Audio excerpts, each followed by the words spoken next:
Meus irmãos, a paz do Senhor. Por favor, abra a sua Bíblia no livro de Provérbios 6. Provérbios capítulo 6, versículos 27 a 29.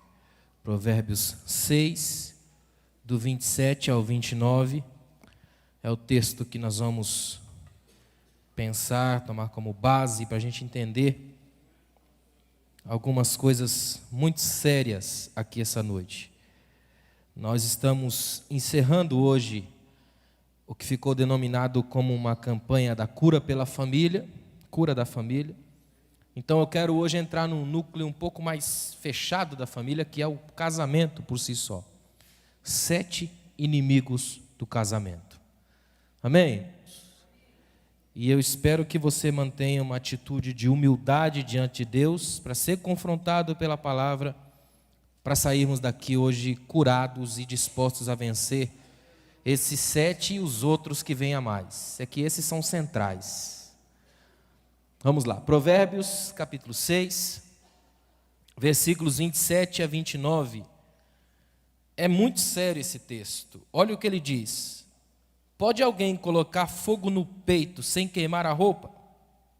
Pode alguém andar sobre brasas sem queimar os pés? Assim acontece com quem se deita com mulher alheia. Ninguém que a toque ficará sem castigo.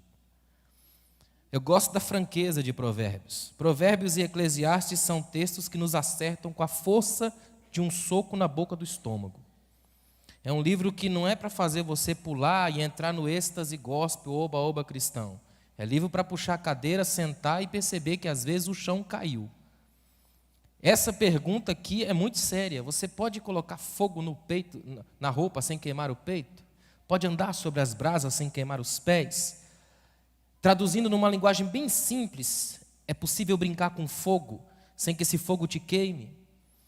Nós vivemos hoje numa sociedade que a grande maioria dos erros sexuais que ela comete vem de brincar com fogo. Tem uma máxima dos bombeiros que diz: nenhum incêndio começa grande, sempre com uma pequena faísca. É impossível brincar com o pecado sem ser destruído por ele. É impossível brincar com a miséria sem que ela te atinja. Eu tive um professor que dizia para nós: não interessa quem fez a fogueira, quem estiver do lado vai ficar com cheiro de fumaça. Não é? Então é muito importante, a gente vai pensar aqui hoje sobre 7 inimigos do casamento. Um escritor português chamado Duarte Nuno Braga, ele disse uma verdade que nem sempre a gente percebe como verdade, mas olha o que ele disse: existem muitas formas de dizer que te amo. Por exemplo, aperte o cinto, cuidado com o degrau, descanse um pouco. Não são formas de dizer que te amo? Geralmente a gente só vai pelo outro lado, lado assim romantizado, às vezes até adocicado demais, e esquece que quem ama cuida, quem ama protege, quem ama preserva. E esse é o sentido dessa mensagem hoje. Nos levar a um ambiente de preservação daquilo que Deus nos deu. Lutar com todas as forças e garras por aquilo que Deus nos deu. A gente vê hoje na sociedade, principalmente, uma conversa de um amor muito light, muito flex, muito clean. E não existe nada mais terrível do que o amor quando se levanta para defender o objeto amado. É desse amor que eu quero falar hoje. Um amor que olha, tira as cascas, arranca as máscaras. Um amor que se levanta, impõe, protesta, conflita. Um amor que às vezes até machuca, mas defende, define. Um amor que prefere ver o outro até ferido, mas que não perde esse outro objeto do amor, do coração. Isso aqui é fundamental para a gente entender. Até porque, irmãos, o casamento sempre estará sob ameaça. Sempre. Inimigos de dentro e de fora sempre estarão à espreita. São as pragas de todo o jardim. O casamento vive em estado de alerta. São ameaças de todos os lados, conflitos de dentro, agressões de todas as espécies. Na verdade, ser casado é aceitar desafios. Hoje, ser casado é ser herói. É ser um herói da resistência. É dizer para o mundo que a gente ainda acredita nas coisas que Deus definiu. Todo cristão casado por si só é um teólogo profundo. Está dizendo que Deus existe, que Deus criou o casamento, que ele acredita que a ideia de Deus é melhor do que a banalidade da troca que existe hoje. Todo cristão casado defende uma ideia de Deus. Eu costumo brincar e dizer que se o indivíduo é casado não pode ser ateu, porque o casamento é uma ideia de Deus. No mínimo ele se apropriou de uma ideia de Deus. É como não acreditar nele, mas acreditar na ideia dele. Não é estranho? Eu quero que você guarde uma coisa. Hoje, ser casado é ser herói. Sabe qual é o tipo de herói que eu estou falando aqui? Herói para pagar as contas, domando o dragão das dívidas.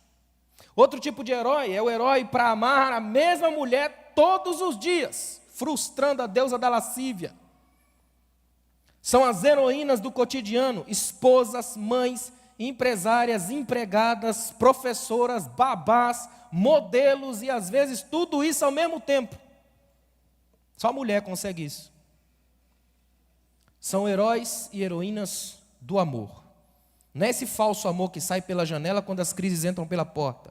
O casamento genuíno convive com a verdade do amor. Aquele amor que persiste, insiste, resiste, mas não desiste. Esse é um amor que se estabelece de verdade. É um amor que já tirou todas as máscaras, que assumiu a nudez, que sabe que não convive apenas com estados de beleza, mas às vezes com uma certa feiura. E o que é mais importante é que nenhum inimigo é invencível quando a gente luta ao lado de Deus. E se Deus está na sua casa, todos os inimigos cairão, todos. Porque ele não pode ser derrotado, ele não pode ser frustrado, ele não pode ser envergonhado. Se Deus está na sua casa, o céu habita lá. Isso é uma verdade simples, profunda e que define casamento. Casamento é uma ideia de Deus, Deus está lá. Eu quero que você guarde isso no seu coração. Eu quero apresentar aos irmãos pelo menos 7 inimigos do casamento. Eu sei que tem inúmeros outros, mas esses aqui são pontuais, eles são centrais. Lidar com esses aqui já é complicadíssimo. E olha que interessante, eu quero, acompanhando com os irmãos ao longo da Bíblia, mantenha a sua Bíblia no colo aí que é para você acompanhar comigo. Primeiro dos inimigos que eu quero pensar com você hoje é comunicação deficiente. Você pode repetir? Comunicação deficiente. Eu não entendi, não escutei ninguém definir, ou fui eu que errei? Quem fala aí? Viu como é ruim a comunicação não forte, a comunicação errada? Eu não entendi nada. Comunicação deficiente. Eu quero ler rapidamente com vocês 2 textos, lá em Gênesis. Olha o que diz Gênesis 2, 23. Diz assim, ó. Disse então o homem, esta sim é osso dos meus ossos, carne da minha carne. Ela será chamada mulher, porque do homem foi tirada. As versões mais antigas que ficaram clássicas dizem, varoa, porquanto do varão foi tomada. Lembra disso? Agora vai lá no capítulo 3, versículo 20. Adão deu à sua mulher o nome de Eva, pois ela seria mãe de toda a humanidade. Agora olha que intrigante. Adão deu nome à sua mulher 2 vezes. É incrível isso. Na primeira vez ele coloca um nome que é meramente a constatação óbvia de um fato. Na verdade ele diz assim, ó, varoa, porque do varão foi tirada, mulher, porque saiu do homem. Na verdade a gente não consegue traduzir isso com o peso que isso tem na cultura judaica, porque no hebraico antigo há um trocadilho aqui, Ishá do Ish, Ishá a mulher que saiu do Ish, varão. Para o judeu isso é fácil de entender, para nós dá um trabalho, porque homem e mulher não são palavras correlatas no português. Para o judeu a mentalidade judaica é uma brincadeira, um trocadilho poético. É simples, idiomatismo judaico, Ishá tirada do Ish, a mulher tirada do homem. Quase não chega a ser um nome, chega a ser só a constatação do que ele viu, a mulher que saiu de mim. Só que depois que ele compreende a importância que essa mulher vai ter na vida dele, ele muda o nome. Eva, vida. Essa mulher, dela depende a minha vida. Se ela errar, eu estou perdido. Se ela estiver em paz, meu casamento vai dar certo. Esta mulher me define. Agora ele entende que osso dos ossos e carne da carne é mais do que um trocadilho, é influência de vida. Isso aqui é fundamental para a gente entender. É por causa de uma comunicação deficiente que a morte entrou no jardim. A mulher na Bíblia, você vai ver ela conversando com a serpente, mas não com o marido. Onde é que Adão estava? E Eva está conversando com a serpente. E o pior de tudo, está observando as árvores. E a Bíblia diz que ela tensionava comer do fruto. Passou por baixo daquela árvore e achou que aquele fruto dava um caldo, né? Isso aqui sugere uma intrigante pergunta para nós aqui hoje. Com quem seu cônjuge anda conversando? No Face. Com quem seu cônjuge anda conversando? No WhatsApp. Com quem seu cônjuge anda conversando? No salão de cabeleireiro. Com quem seu cônjuge anda conversando? Quer ver uma coisa interessante? Nem sempre quem conversa muito com você é seu amigo. Sérgio Vaz escreveu que o maior disfarce dos falsos amigos é a máscara da amizade. Nem sempre quem conversa muito com você vai ajudar seu casamento. Nem sempre quem conversa muito com você vai ser a bênção da sua casa. Às vezes, a gente precisa de santos silêncios. Porque tem gente que fala demais. E calado seria um poeta. Não tem? Sabe o que é comunicação deficiente? Gritos demais. Já viu quando casa tem gritos demais? Uma vez perguntaram para o mestre, por que quando as pessoas brigam, elas gritam? E o mestre falou, porque o coração está bem longe. Dá uma olhada nos apaixonados. Sentam do lado, falam baixinho, fazem voz de bebê, tem códigos e dependendo da situação, basta olhar que ele já sabe o que é. É ou não é? Porque o coração está tão perto que não precisa mais de palavras para dizer. Comunicação deficiente faz o coração gritar demais. E quem grita demais geralmente já perdeu a razão. Gritos, meias palavras e às vezes meias verdades. E uma meia verdade é uma mentira inteira. Outra coisa que é comunicação deficiente, monólogos irritantes. Sabe aquele monólogo que fala o tempo todo, aquela coisa toda? É como o garotinho que chegou para o pai e disse, pai, o que é um monólogo? E o pai disse para ele, olha filho, monólogo é quando... Diálogo, o que é um diálogo, pai? E o pai disse, olha meu filho, diálogo é quando a sua mãe fala e eu escuto. O menino disse, não pai, quando a minha mãe fala e o senhor escuta, o meu professor falou que isso é monólogo. Ele falou, seu professor não é casado. Comunicação deficiente é um problema. Eu coloquei aqui, duplo sentido. O duplo sentido é terrível. Ironias.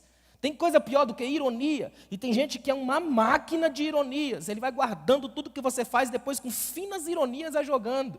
É como a esposa que o pastor falou, foi conversar com um casal, e o marido disse, a minha esposa, toda vez que a gente briga, ela fica histórica. O pastor disse, não é histérica, não, é histórica. Lembra tudo que eu fiz desde o primeiro dia que eu conversei com ela. Traz tudo. É gente que fala demais, mas não com conteúdo, sem significado, simplesmente fala por falar. Alguém disse que não há coisa mais chata no mundo do que dar pernas longuíssimas a ideias brevíssimas. Tem assunto que não precisa esticar. Os inimigos, escuta uma coisa aqui, o inimigo das nossas almas adora alimentar o teatro da comunicação deficiente. Quer ver como acontece? Por exemplo, o marido chega, a esposa faz aquele almoço, o marido fala assim, acho que ficou sem sal o arroz. Aí o diabo bota na mente dela, ele falou que você está casada há 10 anos e até hoje não sabe fazer comida. Isso vai dar uma guerra, irmão. Comunicação deficiente. Sabe qual é o grande problema disso? É que isso traz crises, alimenta como se fosse uma espécie de ferrugem do coração. Isso vai corroendo, aos poucos, destruindo. E quando você pensar que não, uma frase que você diz perde completamente o significado. Aliás, no casamento acontece muito isso. Certas frases mudam de significado impressionantemente. Às vezes é a mesma frase, mas o significado é completamente diferente. É muito sério quando se pensa nisso. Como é que a gente faz para vencer o inimigo da comunicação deficiente? E eu coloquei aqui, invista em diálogos verdadeiros. A verdade das palavras. Até porque, se nós somos cristãos e nos baseamos pela Bíblia, é na verdade que a gente se legitima. Tudo que acontecer na nossa casa pela verdade, acontecerá para a glória de Deus e Deus estará presente. Se tiver verdade no seu lar, a comunicação será original. Invista em diálogos de verdade, que o seu coração e a sua boca estejam em perfeita harmonia. Deu para entender? Comunicação deficiente. Aí eu pergunto, como é que anda a comunicação lá na sua casa? Está deficiente? Se tiver, esse é o ambiente, é o lugar para o Espírito Santo tocar. Se tiver tudo em paz, é o lugar do aprimoramento. Então está todo mundo em paz, debaixo da mesma palavra. Se a verdade estiver estabelecida na sua casa, a sua comunicação será uma bênção. Não é por acaso que um dos primeiros milagres que Deus opera em nós, quando nos traz para a sua obra, é mexer na gramática da fé. Aqui muda o eu, e entra o nosso, para nós, é em Cristo, somos irmãos. Até a nossa gramática é transformada, porque uma comunicação deficiente pode matar uma igreja, assim como pode destruir uma família. Ficou claro? Segundo, olha o que eu coloquei, o segundo inimigo do casamento hoje, desequilíbrio sexual. Vamos lá? desequilíbrio. Olha o que a Bíblia diz em 1 Coríntios capítulo 7, versículos 3 a 5. É o apóstolo Paulo falando de sexo. Olha o que ele diz, 1 Coríntios 7, 3 a 5. O marido deve cumprir os seus deveres conjugais para com a sua mulher, e da mesma forma a mulher para com o seu marido. A mulher não tem autoridade sobre o seu próprio corpo, mas sim o marido. Da mesma forma o marido não tem autoridade sobre o seu próprio corpo, mas sim a mulher. Não se recusem um ao outro, exceto por mútuo consentimento e durante certo tempo, para se dedicarem à oração. Depois, unam-se de novo, para que Satanás não os tente por não terem domínio próprio. Não existe nenhum assunto que a Bíblia não consiga esclarecer. É muito interessante isso aqui, ó. Paulo está dizendo para nós que os impulsos sexuais são fortes, mas as rédeas estão nas nossas mãos. Do ponto de vista de Paulo, é possível ter uma vida sexual equilibrada e plena num mundo que é marcado pela desordem e pela animalização erotizada. Irmão, se você acha que o mundo de hoje é um problema no âmbito do sexo, você não viu nada. Corinto era uma cidade terrível, portuária, cidade de uma noite violenta e feroz. Só para essa cidade Paulo mandou 4 cartas. 2 se perderam na história, 2 o Espírito preservou e chegaram até nós. Graças a Deus que essa igreja existiu. Dizem alguns teólogos que Paulo era careca por causa de Corinto. Pensa num povo para dar problema. Os gregos tinham um verbo para definir o Corinto, era o corintianizar. Você tem uma noção, se você estivesse assistindo uma peça grega e aparecesse na peça um bêbado, ele era sempre o coríntio da peça. Uma moça, se chamasse uma moça na rua de moça coríntia, era sinônimo de prostituta. Acho que é por isso que os corintianos são um problema, né? Brincadeira. Moça coríntia era sinônimo de prostituta. Olha para mim, escuta uma coisa aqui, ó. O apóstolo Paulo, graças a Deus por isso, você deve adorar a Deus por esse texto. Sabe por quê?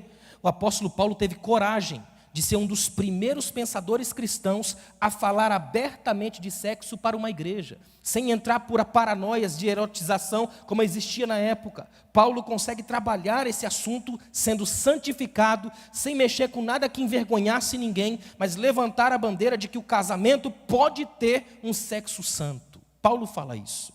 E eu acho espetacular isso aqui, ó. Paulo vai dizer que essa dança sexual deve ser marcada pela mutualidade. O que é isso? É o marido buscando satisfazer a esposa e ela buscando satisfazê-lo. O casamento assim não se transforma numa arena onde a gente briga por direitos, mas uma decisão de servir ao outro na cama ou fora dela.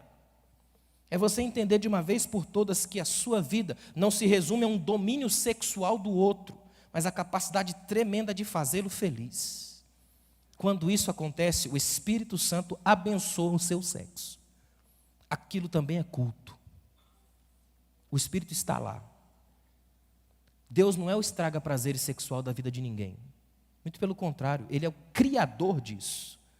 E Ele extrai prazer disso. É muito importante entender isso. Outra coisa que é fundamental, preste atenção nisso. Paulo dá um conselho muito sério. Escute o que eu vou te dizer. Paulo está dizendo assim, ó, estejam atentos, por Satanás conhece o ritmo da sua cama.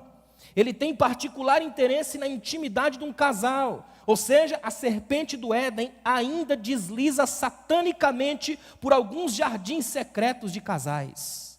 O diabo se interessa profundamente por um sexo leviano, destruído, complicado. É o jeito que ele tem de invadir e destruir o amor. Porque o que é o amor destruído? É o estupro, o sexo do violento.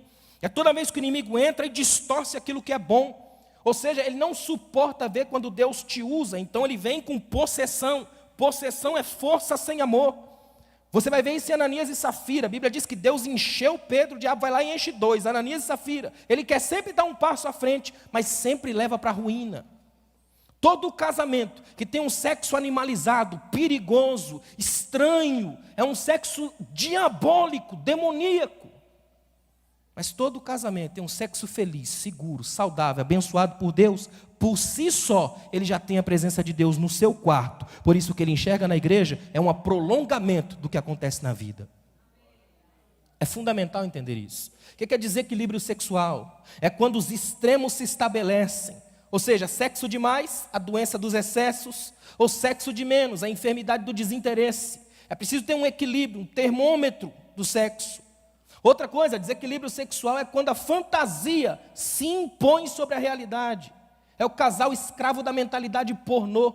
E até isso Paulo é tremendo. Quando ele escreve a lista das obras da carne em Gálatas, ele começa com essa palavra, pornografia. Pornografia no grego, pornê, era prostituta, porneia, o sexo comprado e vendido. A pornografia é o teatro da mente, é o exagero dos prazeres, é uma droga sexual. O casal escravo do pornô faz da cama uma boate dos pensamentos. Olha o que eu vou dizer para você, apimentar a relação é bom, mas nunca se esqueça de que pimenta demais pode matar. Tem gente que não aguenta nem aquelas pimentinhas que você vende no mercado, quer comer pimenta mexicana, irmão. Vai morrer. Não vai? Tem gente que botou tanto fogo na cama dele que queimou o quarto. E aí só o bombeiro dá a palavra para apagar, né? Graças a Deus que a gente tem uma igreja voltada para a família, que no púlpito a gente ainda pode dizer uma coisa dessa. E as igrejas que não têm? Às vezes ficam escravos de homens estranhos nos púlpitos, torcendo a palavra e matando casais. Esta igreja tem uma coisa muito séria. Ela precisa ser uma igreja que intercede por famílias. Porque o que acontece aí fora, em âmbito nacional, hoje virou moda. O que tem de gente pregando para casais, com a vida destruída, arrebentada, levantando libido, mexendo em áreas perigosíssimas. Para falar para casais tem que ser crente, santo, com a palavra no coração e uma cama santa, senão a coisa fica pior. Como é que a gente faz para vencer o inimigo do desequilíbrio sexual? E eu coloquei aqui, invista num sexo saudável, puro, santo, respeitoso, verdadeiro. Que você, quando for para a cama, não vá imaginando a boate, mas a pessoa com quem está lá.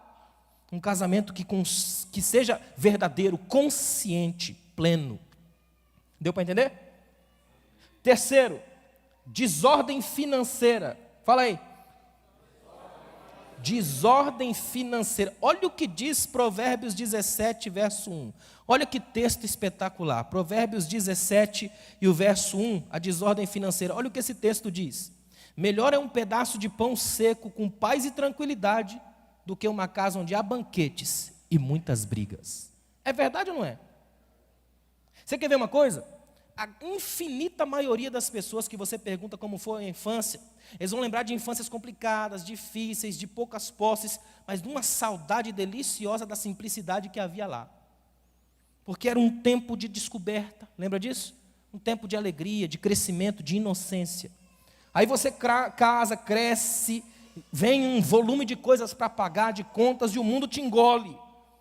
Principalmente o mundo de hoje. Existe um ditado popular profundamente capitalista que diz: entre Deus e o dinheiro, o segundo sempre vem primeiro. É um ditado capitalista ao extremo, mas é um ditado que move as gerações de hoje. Entre Deus e o dinheiro, o segundo vem primeiro. A gente vive hoje num tempo que tudo tem preço, pouca coisa tem valor. Não é por acaso que uma das dimensões que são evocadas como sagradas, lá nos votos nupciais, lembra dos votos nupciais? Quem lembra dos votos nupciais? Você lembra ainda? Uma das dimensões evocadas como sagradas lá, sabe qual é? Na riqueza e na pobreza. Lembra disso? O problema é que a gente deixa isso aí lá no altar. O Nelson Rodrigues, com a sua fina ironia, chegou a escrever que o dinheiro compra tudo, até amor verdadeiro. E antes que alguém interprete errado, ele está dizendo daquelas mulheres que se vendem por causa do dinheiro. E ainda dizem na mídia: eu amo de verdade.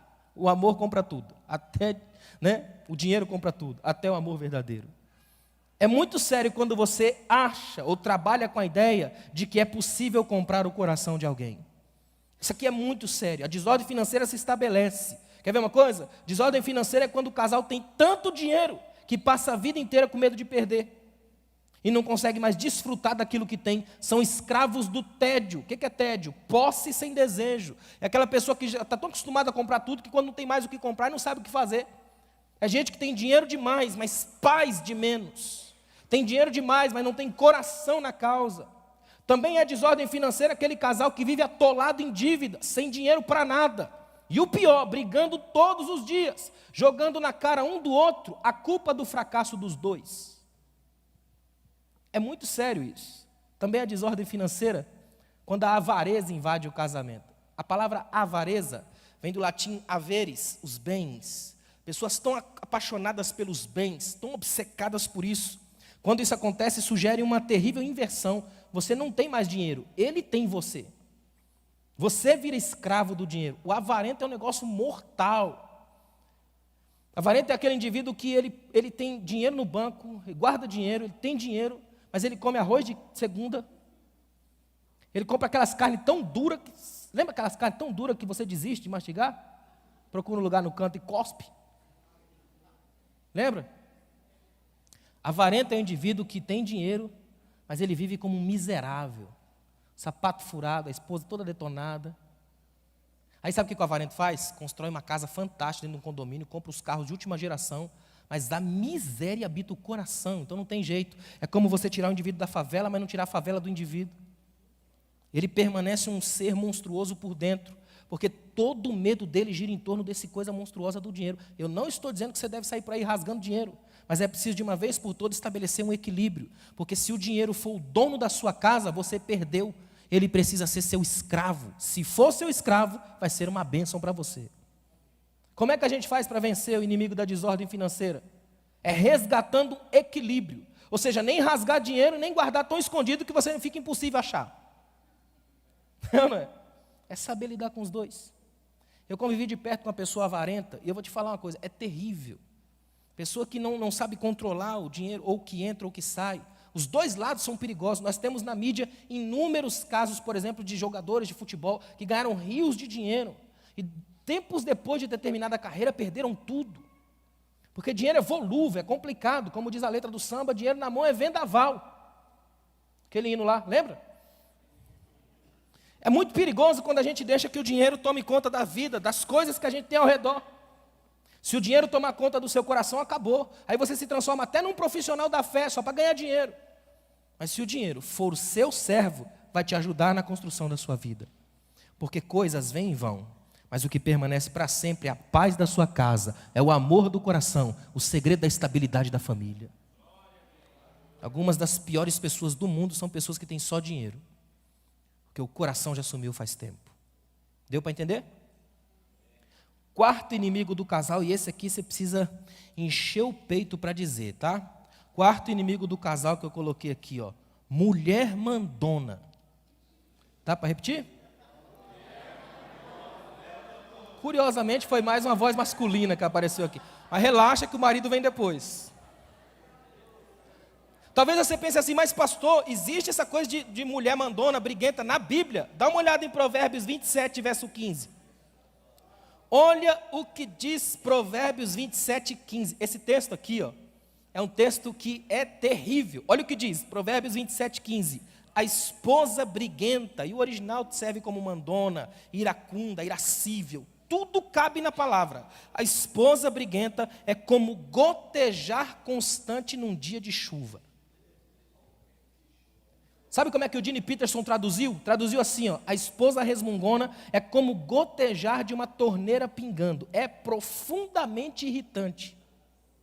E tem mais, lá em Provérbios 25, 24, diz assim, ó, melhor é viver num canto sob o telhado do que repartir a casa com uma mulher briguenta.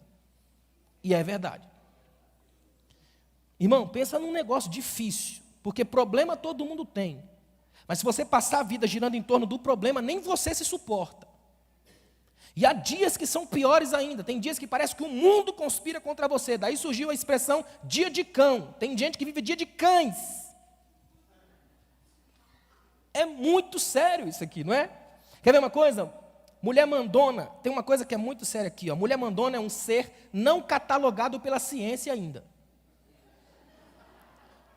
Por quê? Porque ela é um híbrido do que mescla o pior das duas partes. Ela pega o grotesco da masculinidade, aquilo de gritar o tempo todo para intimidar, e o risível da feminilidade, que é esquecer o próprio encanto.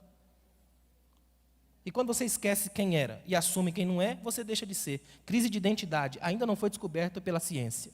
Um ser não catalogado, estranho, um híbrido que viaja por nós. Não é esquisito? Quer ver uma coisa? Mulher mandona é a bruxa dos sentimentos. Ela é a medusa do coração, a megera da alma. É profundamente irritante. Irmão, fala a verdade, você consegue dormir com uma goteira pingando? Pensa nisso o resto da sua vida. Uma sogra dessa, imagina ter uma sogra dessa. A torneira pingando e sem arrumar, porque não cabe, não tem mais como arrumar. Porque depois de uma certa idade não arruma mais não. Mulher mandona é uma espécie de bruxa dos sentimentos. Ela manipula tudo, enche todo mundo ao seu redor. Você já viu gente que quando entra numa região, até as flores sentem? Já viu gente que paralisa o ambiente? E aí a gente fala, não, isso é demônio, é encosto. Não, é a pessoa mesmo. Tem um monte, não são poucos, são um monte. Coitado do homem casado com uma mulher mandona. Como é que a gente vence o inimigo da mulher mandona? É bem simples. É trabalhar com a lembrança, só um momento. Trabalhar com a lembrança constante do poder que existe no ser mulher. Não existe nada mais tremendo, mais poderoso do que ser mulher. Em Jesus, a mulher foi completamente restaurada, transformada. Eu estava trabalhando num sermão que eu vou ministrar numa convenção para mulheres, lá no estado do Tocantins, e uma coisa me chamou muita atenção. Na genealogia de Jesus, aparecem 5 mulheres. Tirando Maria, que todo mundo conhece, as outras 4, você tem Raabe, que é prostituta cananeia, Tamar, que também é de origem cananeia, você tem Ruth, que é de origem moabita, e você tem Batseba, adúltera.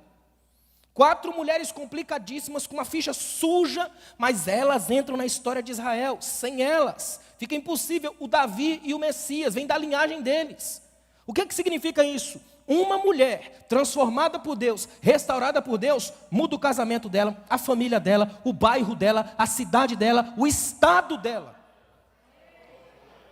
Eu clamo todos os dias para que Deus levante mulheres no âmbito da teologia, mulheres que com esse sentimento que têm, com a percepção que têm, repensem tudo que a gente pensa de teologia. Como é importante mulheres na igreja que pensam, que fazem, que mudam situações. Mas ainda tem no Brasil um machismo gigantesco, principalmente em algumas igrejas. Eu me lembro que estava pregando numa igreja uma vez, um irmão falou, um presbítero, falou, na minha igreja não tem pastora não, porque no grupo de Jesus não tinha nenhuma. Falei, irmão, nem eu, nem o senhor podia entrar, não tinha brasileiro. Era só judeu, se é por categoria, está tudo fora. Graças a Deus que nós estamos acordando e colocando mulheres de Deus fazendo a obra de Deus. Deu para entender? Olha o 5º. Marido banana. Repete comigo. Essa eu peguei emprestado do Cláudio Duarte. Marido banana. Agora você quer ver um marido banana na Bíblia? Vai lá em 1 Reis.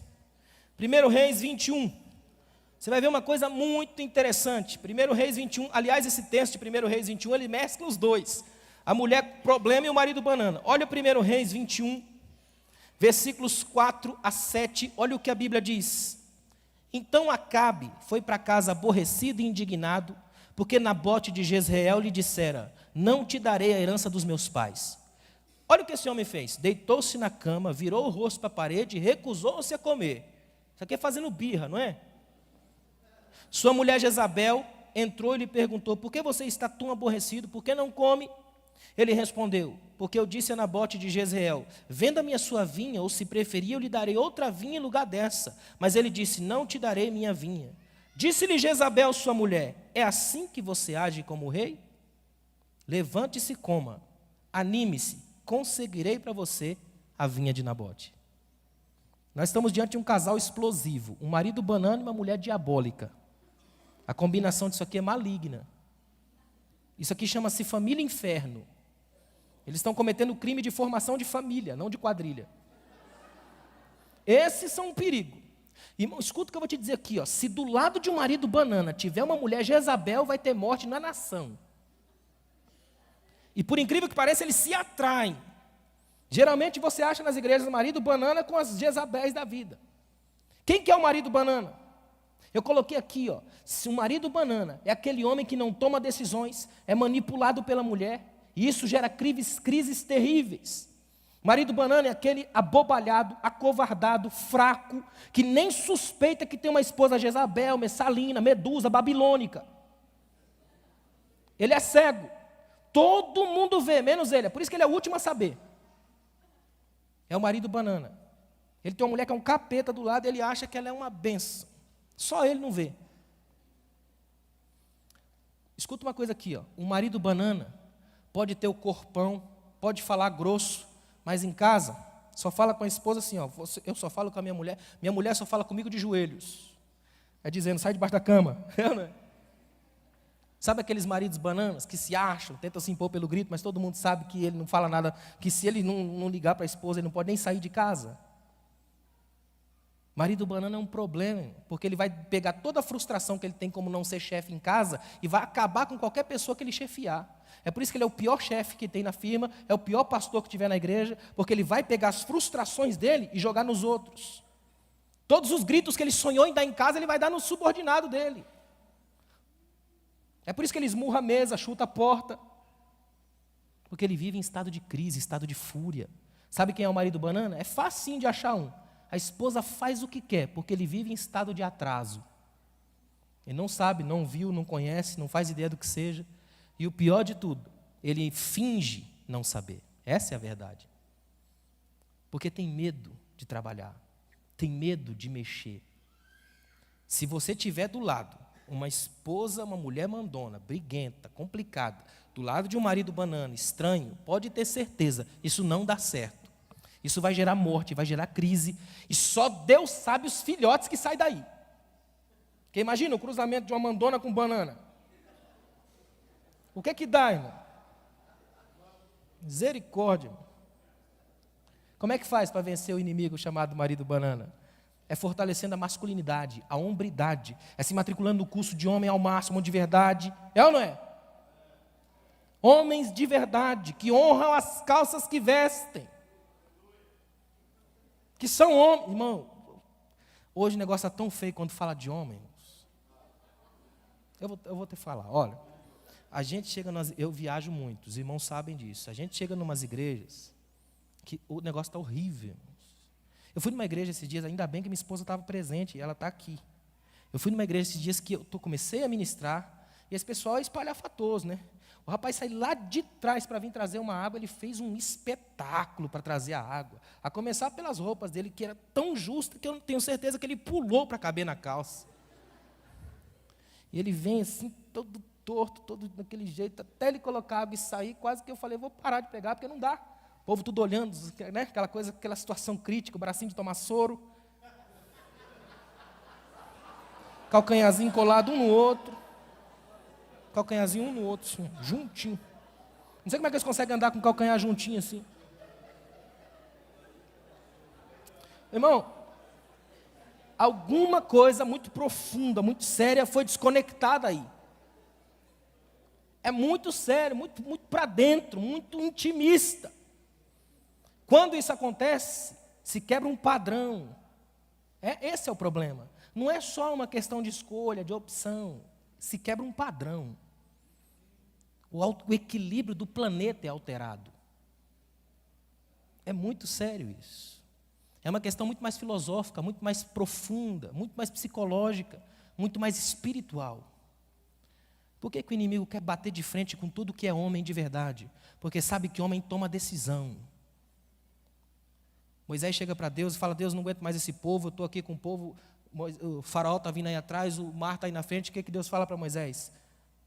Pega a tua vara e marcha, estende aí, ó. Fala para esse povo marchar.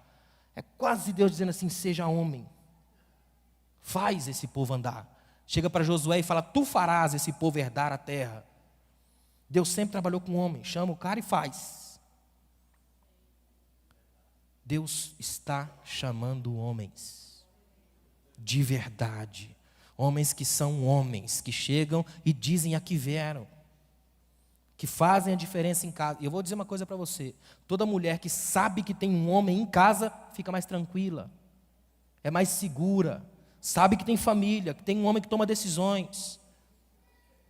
Eu vejo por aí, andando por aí, você pode até achar que não, mas a gente anda muito por aí, o que tem de mulher que vem conversar com a gente depois chorando, porque o marido não toma decisões, não vai para frente, nem para trás. O tempo passa, a mulher tem sonhos e a coisa não flui. São maridos desconectados, a mulher no 220, ele no 60, nem no 110 ele chegou ainda. Devagar, quase parando. É muito perigoso isso. Que Deus levante aqui entre nós homens de verdade. Homens ungidos por Deus. Porque unção não é só grito, é tomar a decisão de servir a Deus. Deu para entender? Sexto perigo, presta atenção nisso aqui, ó, desequilíbrio espiritual. Repete comigo, desequilíbrio espiritual. Olha o que diz 2 Samuel 6, presta atenção nesse texto, 2 Samuel capítulo 6, versículos 20 a 23. 2 Samuel 6, esse texto, irmãos, é devastador. Olha o que o texto diz. 2 Samuel 6, do 20 ao 23. Voltando Davi para casa para abençoar sua família, Mical, filha de Saul, saiu ao seu encontro e lhe disse: como o rei de Israel se destacou hoje, tirando o manto na frente das escravas de seus servos, como um homem vulgar. Mas Davi disse a Mical: foi perante o Senhor que eu dancei, perante aquele que me escolheu em lugar de seu pai ou de qualquer outro da família dele, quando me designou soberano sobre o povo do Senhor, sobre Israel. Perante o Senhor celebrarei, e me rebaixarei ainda mais, e me humilharei aos meus próprios olhos, mas serei honrado por essas escravas que você mencionou.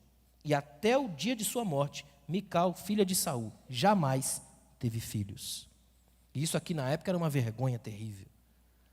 Desequilíbrio espiritual. Davi dançou e celebrou diante de Deus por haver recuperado a arca do Senhor, mas Mical, sua esposa, não estava na mesma sintonia. O versículo 16 diz que ela o desprezou em seu coração. E o versículo 20 diz que Davi voltou para abençoar sua casa. Agora imagina essa cena. O marido veio, cheio de Deus, pronto para derramar as bênçãos de Deus sobre a sua casa, e o que é que ele encontra? Uma esposa com o coração cheio de desprezo. Há um desequilíbrio espiritual aí. Um casal em desequilíbrio espiritual tem um conflito de coração. Enquanto um está cheio de Deus, o outro está cheio de mágoas. Um casal em desequilíbrio espiritual é diretamente responsável pela esterilidade e pela vergonha do lar. São cônjuges que não geram frutos na vida. O ministério afunda, a bênção se vai. Se não há um equilíbrio espiritual, um perigo. Eu já vi muito por aí. Casais desequilibrados espirituais. Você vê, por exemplo, que o marido tem uma chamada tremenda, mas a esposa não vai. Ou pior ainda, a esposa é aquela mulher extraordinária na igreja, e o marido, todo mundo vê que não dá certo. Desequilíbrio espiritual mortal. Aí você fica aquela situação estranha, um que é crente demais e o outro que só a graça do Cordeiro. Quando isso acontece, fica difícil estabelecer uma conexão em casa, estabelecer a sintonia, a harmonia. Como é que a gente faz para vencer esse inimigo do desequilíbrio espiritual? É aprender a ser companheiros da mesma jornada. Na linguagem de Pedro, Pedro diz: herdeiros da mesma graça de vida. Como é tremendo um casal em equilíbrio espiritual. Um casal equilibrado espiritualmente se transforma em pai de nações. Eles geram frutos, eles mexem com vidas. Eles são capazes de estabelecer a paz na família, porque todo mundo percebe que onde eles chegam, a bênção de Deus vai junta. Porque é um casal estabelecido em base de equilíbrio, de fé, de graça. Eles convivem as mesmas realidades, servem a Deus juntos, na mesma sintonia. E sintonia é uma coisa muito séria. Esses dias eu estava lendo a história de um pastor nos Estados Unidos, que ele parou o carro o sinaleiro estava vermelho, ele parou, aí olhou para o carro do lado, o cara do lado estava cantando, tal, balançando, estava nem aí para ele, cantando e balançando e tal. E ele olhou assim, o cara viu lá a frequência da rádio. Falou: essa música deve estar boa, porque o cara, né? Aí abriu o farol, eles andaram, tal. Quando parou no outro, ele já estava sintonizado na mesma rádio que o cara, e os dois dançando. Ele falou: a música é boa mesmo, porque nós dois estamos na mesma sintonia, e a rádio, agora eu entendo por que ele dança. Porque a mesma música que ele está ouvindo também tocou a mim. O problema de muito casal é que faz o que Lucas capítulo 7 diz. Uns falam em dança, mas vocês choram. Quando falam em lamento, vocês dançam. Casais que não brincam mais as mesmas brincadeiras. Quando um propõe lamento, o outro só chora. Quando um chora, o outro propõe lamento. Quando os casais vivem em desequilíbrio, a coisa fica uma dança mortal e perigosa. Uma hora vai gerar caos. Mas se o seu casamento for a base do equilíbrio, as danças serão certas. Vai chorar com os que choram, se alegrar com os que se alegram, e a bênção de Deus vai estar sobre a casa de vocês. O sétimo, e esse aqui é muito importante: falta de um projeto de vida.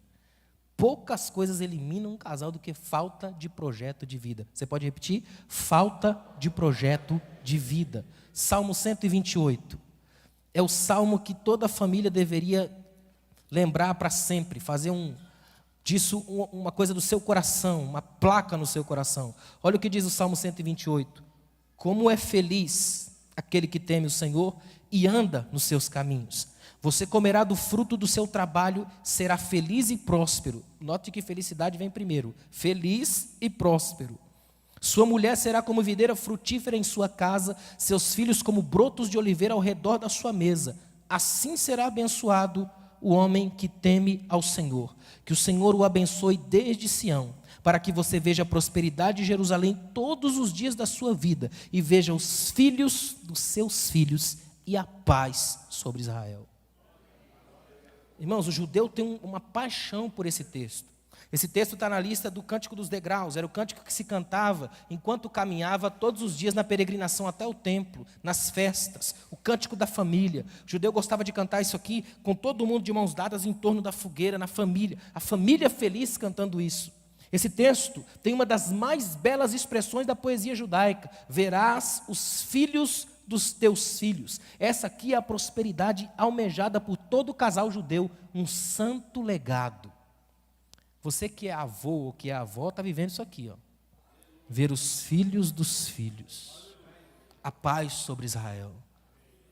Quando você chega a ver os filhos dos filhos, é muita honra, é muita glória, é sinal que você foi bem, cumpriu sua missão, gerou, seu nome ganhou um legado, atravessou uma geração, venceu crises, séculos, angústias, se estabeleceu um homem, uma mulher e uma prole, uma geração. É pura bênção de Deus. Um dos mais graves problemas da nossa geração é o casamento da esterilidade. Casamento sem filhos, sem sonhos e sem alegria. Casas cada vez maiores para famílias cada vez menores.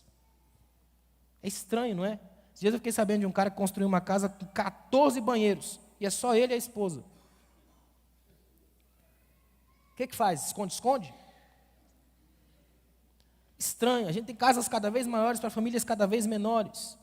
Quando o casamento perde essa atmosfera do sonho, do projeto, perde-se numa algema de rotina, tudo é sem graça. Casamento sem projeto é aquele casamento que se arrasta todo dia na mesma coisa, o eterno retorno do mesmo, não tem sonhos, não tem nenhum projeto de vida, fica simplesmente passando, a vida é cíclica, aquela coisa que nunca tem um porquê, nunca tem um amanhã, não há qualquer sonho.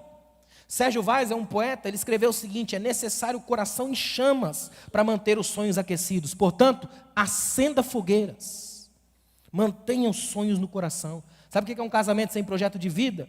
Um casamento sem projeto de vida é aquele que se transforma num chatíssimo acordo de convivência. É um papel assinado que assassina o amanhã. Só isso, um contrato, uma coisa que você assina. Não há qualquer projeto de vida. Casamento sem projeto de vida só tem uma perspectiva para o futuro. Olha qual é: tornarem-se dois velhinhos irritantes, tossindo amarguras e sofrendo reumatismo do coração. Não há projeto de vida. É simplesmente terminar, encerrar, fechar. Como é que a gente faz para vencer o inimigo da falta de projeto de vida? Escuta isso aqui como uma palavra de Deus para vocês. Ousem sonhar. Ousem projetar algo diferente. Ousem entender que Deus fez seu casamento para algo maior. Não é simplesmente uma coisa comum, simplesmente passou pela vida, mas não viveu. Muito pelo contrário, deixou marcas, viveu o que Paulo chama de novidade de vida, a certeza feliz de que Deus mora com vocês, de que Deus habita a casa de vocês, de que Ele pode fazer grandes coisas quando um casamento é equilibrado, é feliz, consciente, sabe quem é. Nunca brinque com os conflitos do casamento. Eles vão se multiplicando à medida que a gente não percebe isso. E o pior de tudo, nós vivemos numa sociedade hoje que tem a tendência de embotar os sentidos, fazer com que você crie uma camada impermeável ao sofrimento. De tanto passar por isso, já não percebe mais essas coisas. E o tempo vai passando e você vai se tornando um profissional de relacionamento familiar. É aquele casamento que dura tantos anos já, que os dois sentam lado a lado, mas não tem mais aquela unidade. Você já vê aqueles casamentos que chamam a atenção, que dá vontade de imitar? Já tem casamentos que você olha e fala: meu Deus do céu, como é que eles se suportam ainda? Como é que está o seu casamento essa noite? Qual é o propósito de Deus para o seu casamento? Você ainda sabe qual é? Você ainda se lembra dos votos nupciais? Esses dias eu estava lendo que fizeram uma pesquisa nos Estados Unidos, quando o cinema completou 100 anos. Eles juntaram os cineastas para linkar as 10 músicas que mais tocaram os sentimentos humanos ao longo desses 100 anos de cinema. E sabe qual é a música que encabeçou a lista? Marcha Nupcial. Eles dizem que a marcha nupcial deflagra sentimentos. E eles colocaram assim, ó: se você estiver com a família reunida na sala, assistindo um filme, e tiver um casamento no filme, e começar a marcha nupcial, aquela letra, os primeiros acordes da música definem como estão os casamentos. Se o casamento do dono da casa é bom, a mulher vai chorar, conversa com a outra, lembra do dia do casamento, vai até buscar o álbum de foto, até acaba o filme. Agora, se o casamento for ruim, ela vai pedir desculpas, vai sair para fazer pipoca e não volta até o final. Porque a marcha nupcial virou marcha fúnebre. Como que está o seu casamento, quando você escuta os acordes da marcha nupcial? Tomara que seu casamento aqui essa noite saia daqui transformado, revigorado, revitalizado, restaurado para a glória de Deus. Amém? Fica de pé, por favor.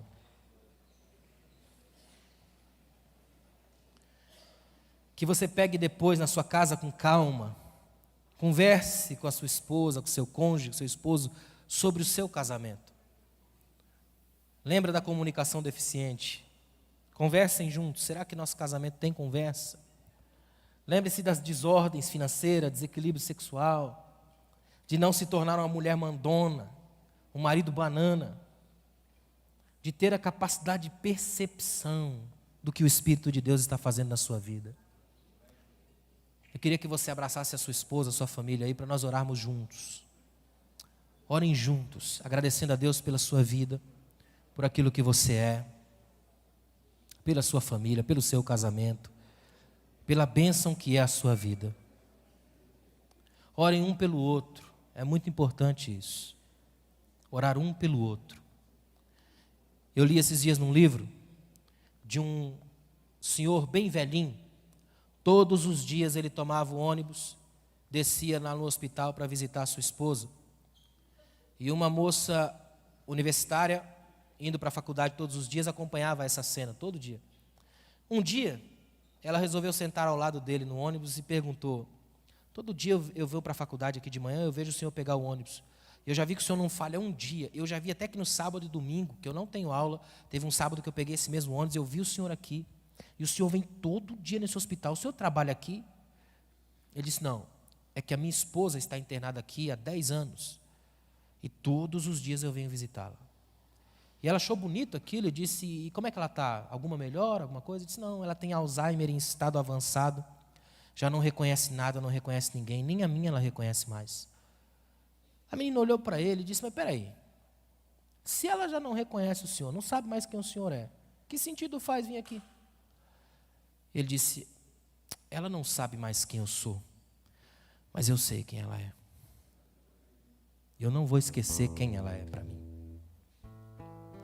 O problema de muitos casamentos hoje é esquecer quem a pessoa é e ficar com as projeções fracassadas que ela não cumpriu. Se você tiver na sua casa álbum de fotografia, quando você chegar em casa, vai pegar para ver. Isso vai fazer um bem à sua alma imenso. Primeiro porque vai mostrar que o tempo te ajudou muito. Não é? Tem gente que pega a foto e fala: ah, saí feia na foto. Você saiu feia do útero. Você está uma bênção hoje.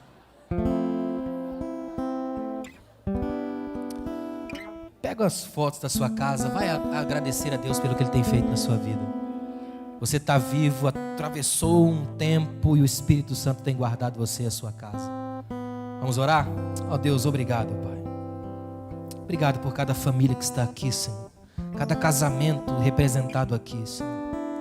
Deus, eu te agradeço profundamente pelo meu casamento, a minha esposa Mari, meu filho Eduardo, Senhor, que são as bases da minha vida. Obrigado, Deus, por cada família desta igreja, pelo casamento de cada pastor aqui desta igreja. Pai, que esta igreja seja não apenas um nome, catedral da família, mas que as famílias aqui sejam catedrais do tempo. E que elas possam dizer que através de cada um desses casamentos, nós defendemos as tuas ideias, a tua palavra, a tua verdade. Nos ensina, Senhor, a vencer cada um desses conflitos linkados aqui hoje. Nós precisamos sair daqui, Senhor, revigorados, restaurados pela tua palavra e crendo que o Senhor é o Deus que nos ajuda a vencer conflitos.